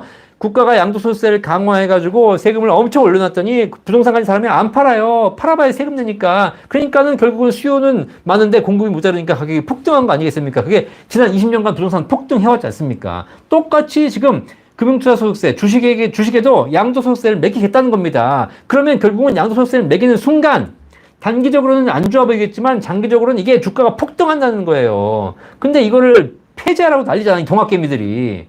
바보같이. 아시겠죠? 금융투자소득세를 매기도록 해야 됩니다. 더 강화하도록 해야 됩니다. 대신에 해야 될 게 있습니다. 단기 투자하는 사람들에게는 세금 왕창 매기고 1년, 2년, 5년, 10년 장기 투자하는 사람들에게는 세율을 깎아주는 겁니다. 부동산도 장기 투자 특별한 사람들에게는 장기 보유 그 할인이 있지 않습니까? 마찬가지입니다. 주식도 장기 보유한 사람들을 세율을 깎아주거나 없애버리고 단타 치는 사람들에게는 세율을 왕창 매기는 겁니다. 그러면 주식시장은 건강해지고 건전해지고 주가는 올라가게 된다는 사실이에요. 아시겠죠? 자, 그래서 금투세 저는 폐지하면 안 되고 금투세는 반드시 매겨야 된다. 자, 대신에 매기되 무조건 매기지 말고 장기 투자하는 사람들에게 반드시 메리트를 줘야 된다. 아시겠죠? 동학개미들 주식해서 맨날 단타 치는 사람이 뭘 하겠습니까? 내가 당장 내일 모레 사고 팔고 도박해야 되는데 세금 낸다는 게 싫지. 이런 사람 중심으로 제대로 운영하면 되겠습니까? 건전하게 장기적으로 보유하는 사람들, 이렇게 건전한 투자자들, 이런 사람들을 위해서 세금 제도가 운영돼야 되는 것인데 어쩌다 보니까 지금 동학개미들한테만 유리한 제도를 하면서 뭐 폐지하겠다. 아닙니다. 아시겠죠? 자, 그래서 이것도 여러분들이 제도가 이렇게 바뀌거나 나올 때 제대로 한번 생각해 보시기 바라겠습니다. 우리가 생각하는 것과 전혀 다른 방향으로 움직이는 경우가 많습니다. 나는 이게 옳다고 투자했는데 사실 저게 옳은 경우가 많이 있었지 않습니까? 이런 것이 있을 수 있습니다. 그러니까 중요한 건 뭐냐면 내가 선택하는 지금 대안이 과연 진짜 옳은 것인지 다시 한번 생각해 보실 필요가 있는데 세상에 수많은 일들은 거꾸로 가는 경우도 종종 있다는 겁니다. 아시겠죠? 자, 그래서 여러분들이 그런 걸 잘 생각해 보시면서 연금, 투자 이런 분야 상담해 보시기 바라겠습니다. 자, 조명숙님, 네, 항상 잘 듣고 있습니다. 64년생인데 직장인입니다. 지금 IRP를 가입하는 게 좋은가요? 라고 하셨는데 64년생이시면 이제 환갑이신데, 뭐 직장 생활 5년 더 하신다면 IRP 반드시 필요하고요. 네, 만약에 조만간 그만두신다면, 뭐 IRP보다는 뭐 다르게 있으시면 좋겠고, 퇴직금 받으시려면 IRP가 당연히 있으셔야 되니까, 하나쯤은 준비하시는 게 좋겠네요. 그죠? 자, 헬로우님 늦었어요. 하지만 좋아요. 감사합니다. 네. 안단태님, 연금 계약되면 조기노령연금 5년 단계 받는 거 어찌 되나요? 라고 하셨는데, 연금 계약된다 하더라도 조기노령 받는 거는 문제 없을 겁니다. 자, 메가박티님.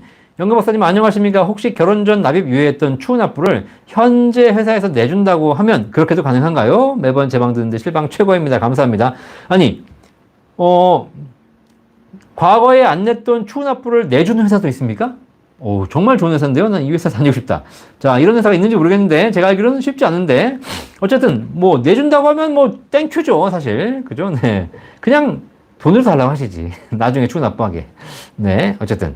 자, 그래서 뭐, 내준다면 당연히 하시면 되겠습니다. 그런데 소득 대체율이 만약에 연금 개혁으로 인해서 소득 대체율이 올라간다면, 지금 하시는 것보다 연금 개혁된 이후에 하시는 것이 낸 돈 대비 연금액이 더 많이 올라갈 겁니다.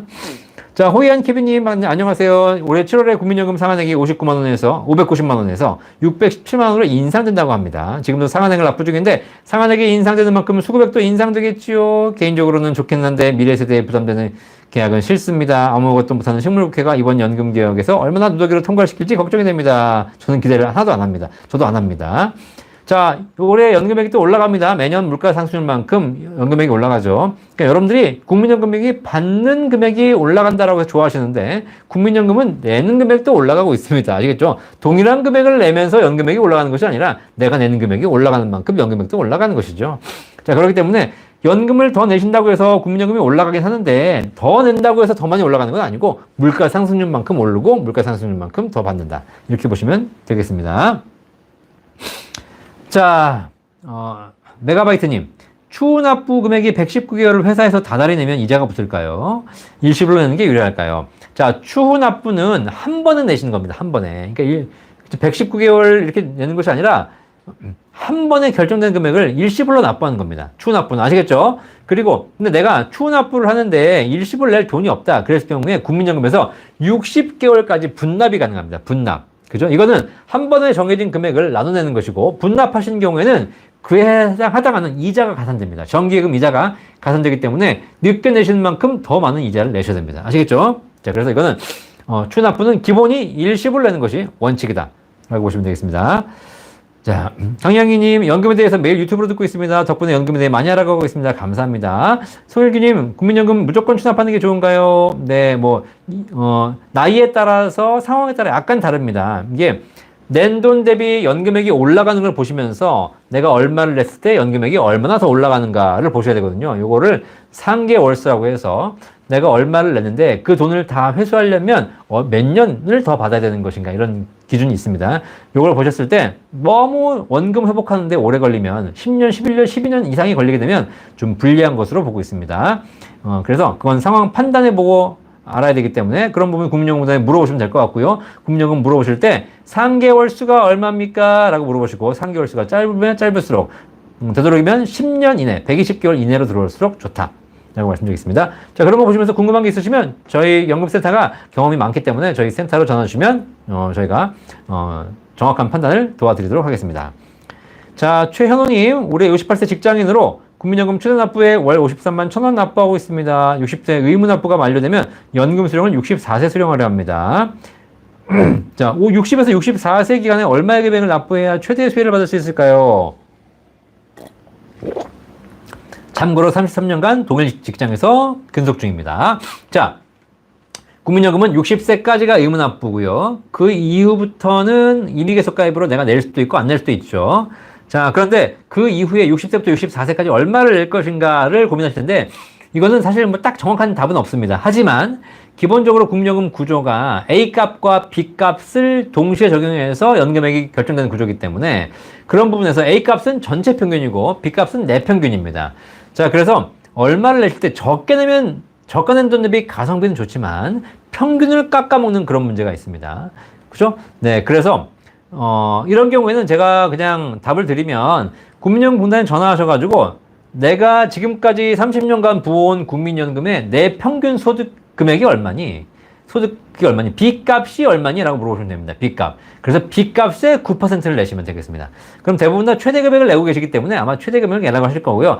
지금까지 최대 금액 내셨다면 최대 금액을 계속 내시는 것이 가장 좋습니다. 지금 내던 금액을 계속 내는 것이 제일 좋다라고 보시면 되겠습니다.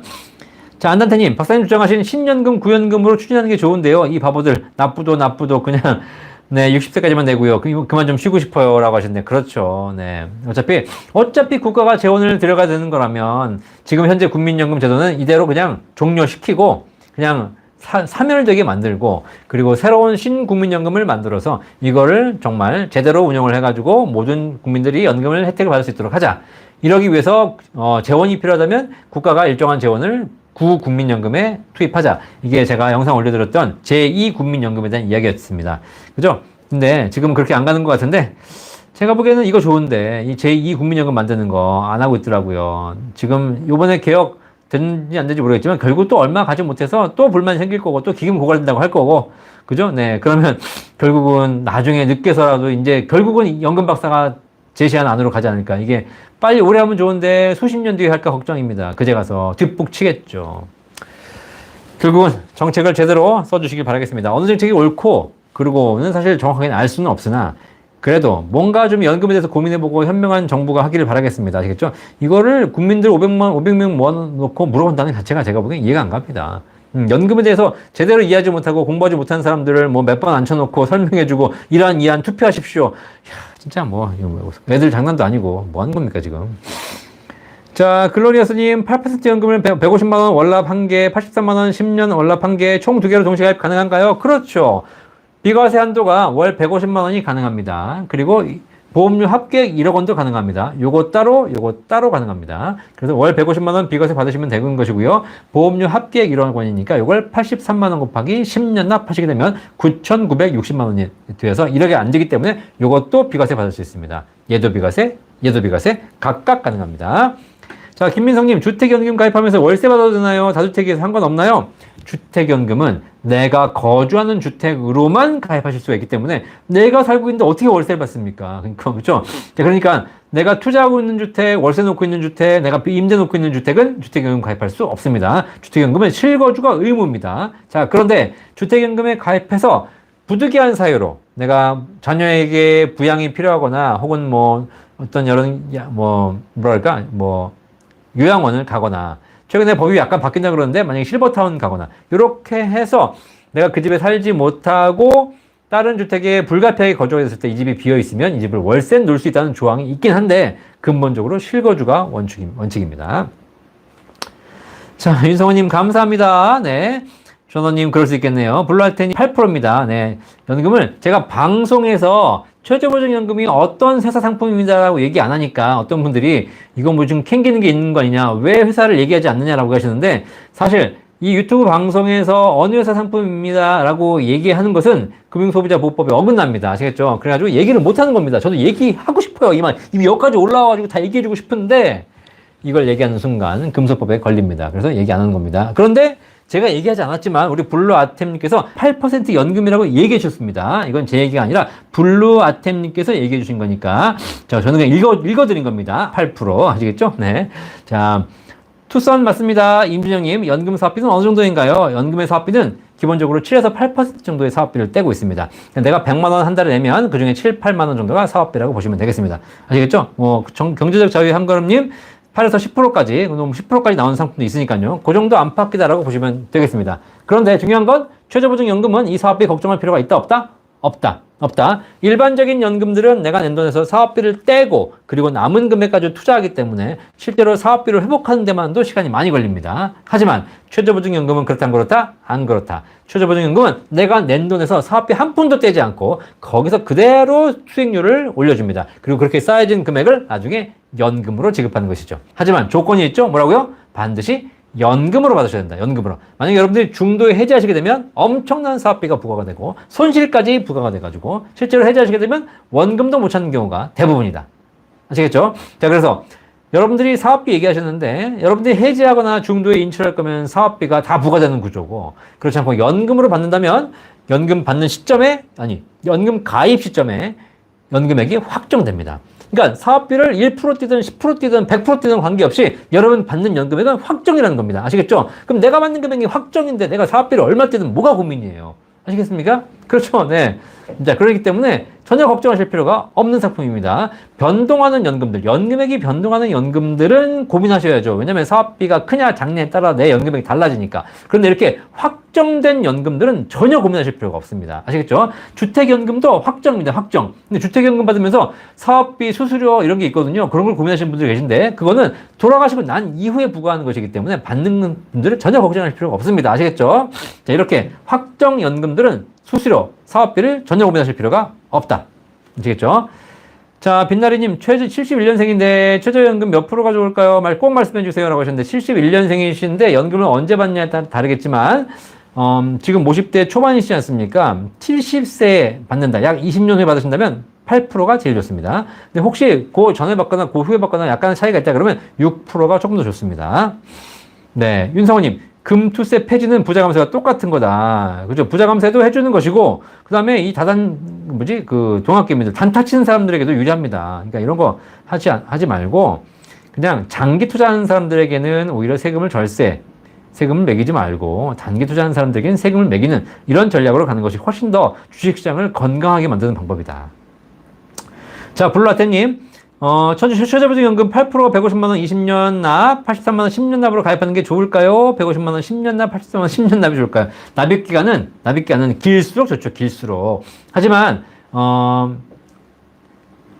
길게 내시다가 해지하시거나 못 내시면 안 되지 않습니까? 그리고 이 8% 최저보증연금의 가장 큰 장점이 하나 있습니다. 장점. 이게 뭐냐면 10년 납으로 설정해 놓고 가입하시면 그 다음에 10년 됐을 때 내가 15년, 20년 낼 거를 바꿀 수 있어요. 아시겠죠? 일반적인 연금들은 납입기한을 딱 10년으로 정해놓으면 10년 내면 끝입니다. 더 이상 내가 내고 싶어도 못 냅니다. 그런데 지금 이 최저보증연금 8% 연금은 특징이 뭐냐면 내가 10년 납으로 설정해 놓으시면 그 이후에 10년 되는 시점에 더 내고 싶다 그러면 15년, 20년 결정할 수 있습니다. 늘릴 수 있습니다.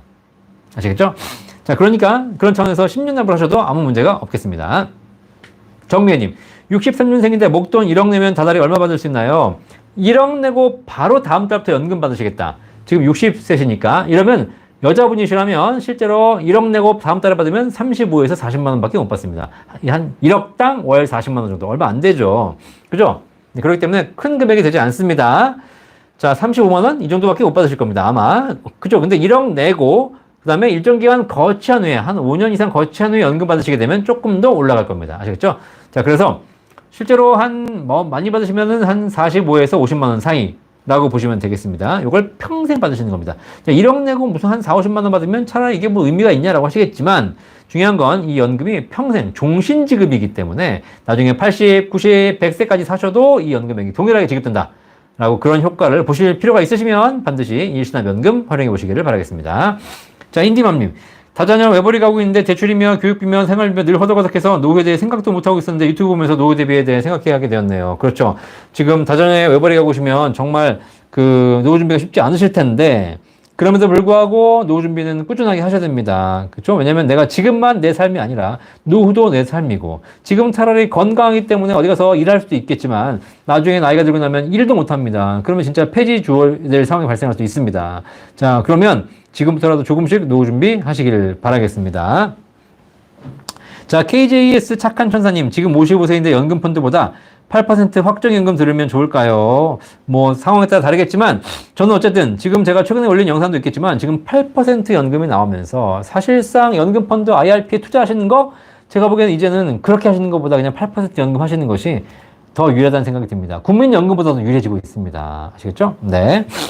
박민규님, 박사님 설명 잘 듣고 김나희 팀장님 만나 총 1억 비과세 5년, 월납 160만원, 월납 150만원, 비과세 10년, 두 상품 가입 완료하였습니다. 잘하셨습니다. 매달 입금 부담은 있지만 미래를 위해 계약 완료하고 나니 마음이 편합니다. 설명 잘 해주셔서 감사합니다. 자, 마음 편하셨으니까 지금부터는 꾸준하게 납부만 하시고 그리고 잘 채우셔서 나중에 연금 받으시면 훨씬 더 행복한 노후를 보내실 겁니다. 연금은 가입할 때보다 시간이 늦춰질수록 받을 시기가 됐을수록 받을 때 훨씬 더 효과를 느끼는 상품입니다. 아시겠죠? 가입할 때는 이걸 왜 하냐 뭐 이런 뭐 고민도 드시고 이걸 내가 할 수 있겠냐는 고민도 하시겠지만 결국은 받을 때 되면 내가 정말 잘했구나라고 느끼시는 상품이거든요. 이거는 지금 현재 연금 받으시는 모든 분들이 얘기하고 계신 겁니다. 아시겠죠? 가입할 땐 모릅니다. 하지만 받을 때 그 효과를 아주 체감하시는 상품이기 때문에 잘 준비하셔서 행복한 노후를 준비하시기 바라겠고요.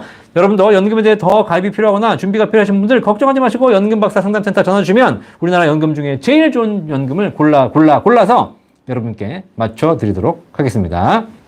KJS 착한 천사님 678% 확정연금은 무엇인가요?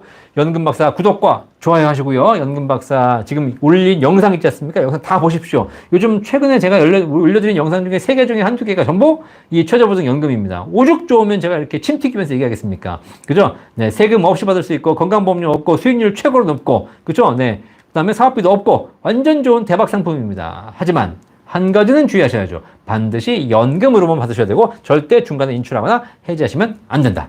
이 조건 하에서 높은 수익률을 보증해드리는 상품이기 때문에 꼭 한번 확인해 보시기를 바라겠습니다. 한단태님, 박사님 연금개혁 시 만 64세까지 의무가입이라 조기노령연금 5년 앞당기는 거 불가능하다고 지난방송에 말씀해 주셨는데 지금 가능하다고 하시네요. 다시 확인해 주십시오. 이거는 아직 개혁안이 나온 게 아니기 때문에 제가 이래라 저래라 얘기하기는 어려운데요.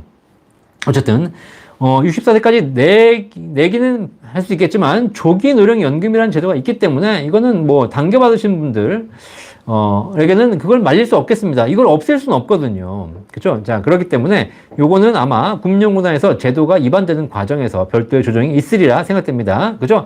제가 국민연금공단 직원은 아니기 때문에 어떻게 할 수는 없겠지만 상식적으로 봤을 때 조기 노령 연금을 없애는 것은 거의 불가능하다. 자, 김영호님, 퇴직 후 재취업 시 급여를 많이 받으면 노령연금 받는 시기가 늦어지나요? 네. 재취업해서 급여를 많이 받게 되면, 노령연금 받는 시점이 늦춰지는 건 아닙니다. 그죠? 대신에, 연금을 받는다 하더라도 소득이 있으면 연금이 지급이 중단되죠. 연금 개시 이후에도 5년간은 일정한 소득이 있으면 연금이 감액됩니다. 아시겠죠?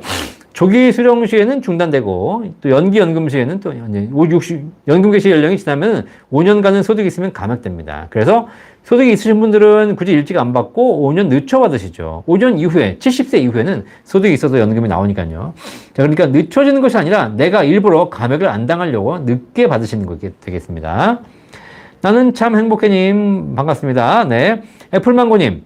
대학생 된 자녀 앞으로 준비해 줄 수 있는 게 있다면 우선순위가 뭘까요? 약한 부분이 있어서요. 네. 대학생은 자녀 앞으로 준비할 수 있는 것은 공부를 시켜야죠. 공부를. 대학생 자녀가, 돈 공부도 시켜주시고, 투자 공부도 시켜주시고, 그리고 본인들이 앞으로 살아나갈 수 있도록 지식 공부, 기술 공부를 많이 시켜주는 게 제일 중요합니다. 그죠? 학생들한테 돈을 주는 거 물론 중요합니다. 자녀들에게 증여해 주시는 거 중요합니다. 하지만 그 자녀에게 줄 것은 뭐죠? 네. 그 물고기를 잡아주지 말고 물고기 잡는 법을 알려주는 것, 이게 훨씬 중요하지 않겠습니까? 그럼 대학생이 지금 해야 될 일이 뭡니까? 돈은 50만 원 주는 게 중요한 것이 아니라 그 50만 원 가지고 학원을 다녀서 기술을 배워서 본인이 평생 일할 수 있는 기술을 만들어주는 게 중요하지 않겠습니까? 그거 먼저 해주시기를 바라겠습니다. 자, 맑은선물님 감사합니다. 오늘도 고생했습니다. 이제 1시간 벌써 지났네요. 어휴. 태국교파님, 박사님 정년연장은 이번 연금 개혁안과 함께 진행될까요? 지금 개혁안에 나와 있는데 제가 보기에는 같이 진행되면 가장 좋겠지만 그것이 과연 될지는 저도 잘 모르겠습니다. 하지연님, 연금 공부 도움되셨다니 감사합니다. 이정희님, 영상 잘 보고 있습니다. 공무원인데 퇴직 6년 남았습니다. 연금저축 납입 완료되었는데 연말정산과 노후에 도움되고자 연금 다시 가입하고 싶은데 IRP가 나을까요? 6%, 8% 연금이 나을까요? IRP도 가입하시고 8% 연금도 가입하시기 바라겠습니다. 아시겠죠? 둘 다 가입하시면서 적절하게 포트폴리오 짜가지고 같이 가져가시기를 바라겠습니다. IRP는 연말정산 소득공제를 위해 필요한 것이고요. 그 다음에 8% 연금은 비과세 연금이기 때문에 두 개 다 같이 가져가시기 바라겠고, 수익만을 원한다. 그러면 8% 연금이 최고죠. 자, 김민성님. 박사님, 최근 유튜브에서 주택에 살고 있지 않아도 주택연금 받을 수 있다고 들은 것 같아서요. 월세도 가능하다고 들었는데 잘못 이해한 걸까요? 네. 주택금융공사에서 이번에 법을 개정할 예정인데, 살고 있지 않아도가 아니라 실버타운으로 가는 경우, 이런 실거주 예외 사유를 만들어 놓고 그 예외 사유에 해당되는 경우에 그 집이 비어 있으니 그 집이 보증금 없이 월세를 놓을 수 있는 규정을 가지고 있다라고 말씀드린 겁니다. 근데 그냥 관계없이 그냥 내가 이 집에 안 살면서도 무조건 내가 월세를 놓고 주택연금 받을 수 있는 건 아닙니다. 주택금융공사에서 허가해주는 실거주 예외 사유에 해당하는 경우에만 실거주하지 않을 수 있고 월세를 놓을 수 있습니다. 강양이님, 최저보증연금 보험 8% 150만 원 10년 납하면 10년 기다렸다가 20년 후에 월 받는 연금액은 얼마일까요? 이거는 1800-3624 연금박사 상담센터 전화 주시면 저희 전문가들이 정확하게 알려드리도록 하겠습니다. 이거는 자, 블러템님, 최저보증연금 더 좋은 상품이 나올까요? 지금 현재 최저보증연금은 이제 거의 끝인 것 같습니다.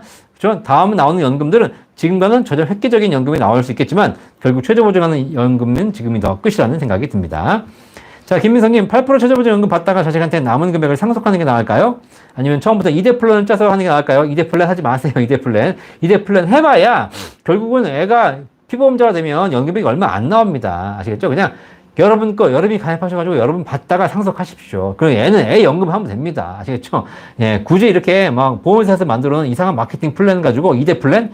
저는 어차피 2대 플랜이 좋은 것처럼 보이지만 사실 그게 그겁니다. 아시겠죠? 그러니까 내 연금은 내가, 배우자 연금은 배우자가, 자식 연금은 자식이 이렇게 하시는 것이 훨씬 효과적입니다.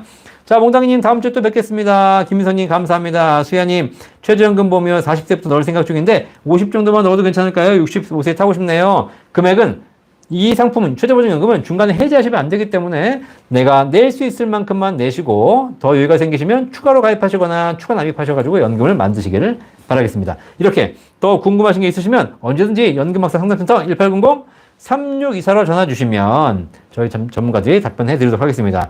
지혜론삼님 최저연금 5% 내셨네요. 그렇죠? 1년 불입 중인데 지금 해지하셔서 8%로 갈아타시는 것이 더 좋은 경우가 있으니까 이것도 한번 저희 센터 문의해 주시면 저희가 답변해 드리도록 하겠습니다. 자, 오늘도 1시간 10분 동안 이렇게 여러분 함께 해주셔서 감사합니다. 연금박사 라이브는 매주 월요일 저녁 9시에 여러분과 함께하고 있습니다. 연금 상담 방송, 연금에 대한 모든 궁금증을 해결해드리는 라이브 방송. 연금박사가 지금 벌써 3년째 131회 동안 매주 월요일 저녁 9시에 이렇게 쉬지 않고 여러분 만나 뵙고 있습니다. 여러분 주변에 많이 홍보해 주시고 구독, 좋아요, 알람, 공유까지 해주셔서 많은 분들이 더 들어와서 연금에 대한 궁금증을 해결해 가시기를 바라겠습니다. 우리나라 국민연금 개혁 쉽지 않습니다. 그리고 개혁도 아니고 별로 이렇게 좋은 개혁이 되는 것 같지도 않습니다. 결국은 우리 사회에 대한민국에 태어난 이상 우리의 노후는 누가 책임진다? 국가가 책임져주지 않습니다. 사회가 책임져주지 않습니다. 누가 책임져야 된다? 내 스스로 책임져야 됩니다. 내가 잘 준비하시는 것이 대한민국에 태어나서 노후 준비를 위한 숙명입니다. 아시겠죠? 여러분들이 자연자원이 풍부한 저런 넓은 나라에 태어나셨다면 대충 놀아도 노후 준비가 되겠지만 대한민국은 그렇지 않습니다. 스스로 열심히 공부해서 열심히 준비해야 되는 삶이기 때문에 여러분이 연금박사 잘 보시고 열심히 공부하셔서 여러분에게 효과적인 노후 준비를 제대로 준비하시기를 바라겠습니다. 여러분 노후가 행복해질 수 있도록 연금박사는 더 공부해서 더 알찬 정보를 계속 드리도록 하겠습니다. 여러분 노후에는 여러분 노후를 응원하는 연금박사가 있습니다. 오늘 하루도 또 이렇게 참여해 주셔서 감사해드리고요. 다음 주 월요일 저녁 9시에 더 건강한 모습으로 뵙도록 하겠습니다. 연금박사는 여러분의 행복한 노후를 응원하겠습니다. 감사합니다. 자, 감사합니다. 네, 수야님 감사합니다. 셀티클스님 감사합니다. 착한 천사님 감사합니다. 전화 드리겠습니다. 직접 받을 수도 있습니다. 네, 김문수님 감사합니다. 자, 감사합니다. 즐겁게 푹 주무시고요. 건강하게 주무시고 내일 아침에 일찍 일어나시고요. 건강 조심하시고요. 네. 네. 이제 집에 가야 되겠습니다. 네. 퇴근하겠습니다. 본 광고는 생명보험 광고 심의 기준을 준수하였으며 유효기간은 심의일로부터 1년입니다.